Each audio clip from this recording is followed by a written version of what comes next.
Hey, how's it going? Welcome to News Act, Tuesday, 2nd November 2021. Look front the papers. First up, New York Times, there's Joe with COP26. Down here, car manufacturing is apparently 3% of global economies. They're worried about not producing enough because of semiconductor shortages, rising steel prices. Wall Street Journal, Joe with COP26. Barclays CEO out as UK questions candor on Epstein. This is Jess Staley, was the CEO of Barclays, used to work at JP Morgan Chase. Epstein was a client of his.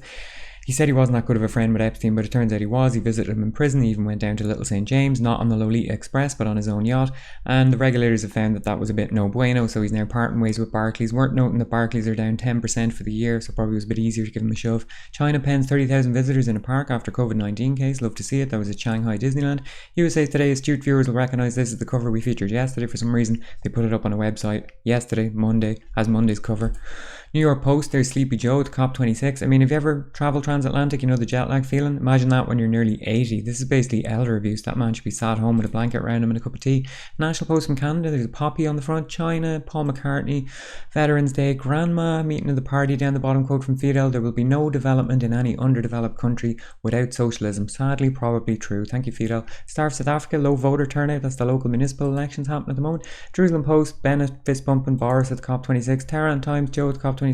Progressive hypocrisy. Brookings worked with Riyadh during Khashoggi murder. This is talking about the Brookings Institute, which is a Washington DC think tank.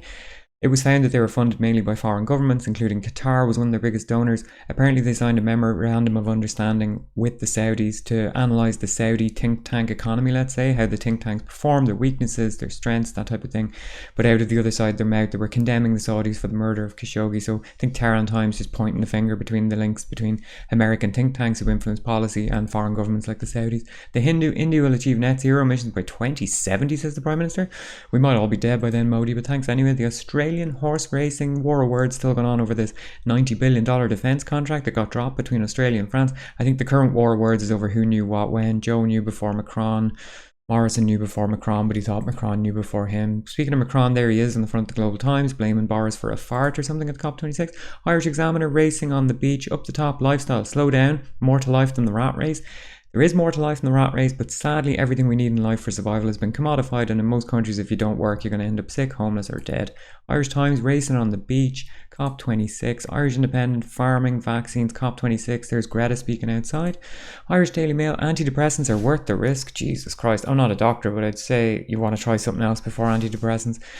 Booster jabs, Greta at COP26. Irish Sun, that's Pamela Anderson, thirst posting apparently, looks absolutely nothing like her. Anyway, Micheál Martin, there is no choice, it's talking about COP26. Interesting quote here from the Taoiseach, he said, there is no choice, economically, it's essential we do this. Not existentially, just economically, lads. Think of the economy. Belfast Telegraph bus blaze gunman from Protestant Action Force. Some lads went and set a bus on fire in Newton Ards. No one got hurt. Thankfully, the bus driver was let go. He's obviously pretty shook or whatever. They were supposedly armed and they said to him, this is going to be the start of a campaign against the Northern Ireland Protocol. We're going to start burning buses and who knows what next. So hard to know really if this is the start of something. Protestant Action Force was the cover name used by the UVF back in the day to murder innocent civilians, particularly the Glen Ann gang used that cover name. They were the ones who murdered the Miami show band, the infamous killings. So let's see how it goes, I guess. I mean, with most things in Northern Ireland, most likely the security forces had somehow colluded in it, so presume it didn't happen in a vacuum, you know. Daily Record from Scotland, they've used a very unflattering photo of Greta, as well as some interesting words. It says, the teenager's angry tirade. Case of getting the digs in. Financial Times, there's COP26. There's Joe looking like he's leaning in to sniff Boris's air. Not a good look. Same story about your man stepping down because of Epstein. The Guardian, there's Joe grabbing onto Boris now. Really not a good look. I mean, maybe he needs to steady himself. As I said, he's almost 80 per man. Independent, 4 stories on top. Politics, Facebook, food shortages, football. There's Greta. India, climate stuff. The Times, French fish wars. There's the Queen in Green. Thought maybe this is about Northern Ireland, but she was sending a video message to COP26. Daily Torygraph, Queen in Green. Same story, Epstein's web. As Barclays boss Jess Staley quits, how many more will be caught up in the scandal? Hopefully loads. Hopefully every business leader and every member of the ruling class will be caught up until there's none left. Daily Mail, Queen and Green, talking about smart motorways. Daily Express, fish wars. Queen and Green, Daily Mirror, Queenie and Greenie, human interest story about a woman ending her own life at a clinic in Switzerland. She had chronic disease, RIP. Metro, Her Majesty the Green, Queenie the Greenie, height of hypocrisy.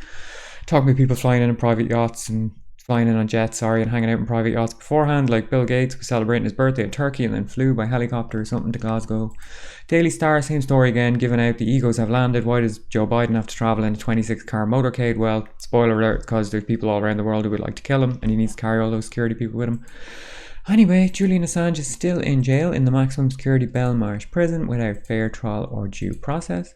If you want to stay off state or corporate media for the day, just click the link in the description. Alright, thanks, good luck.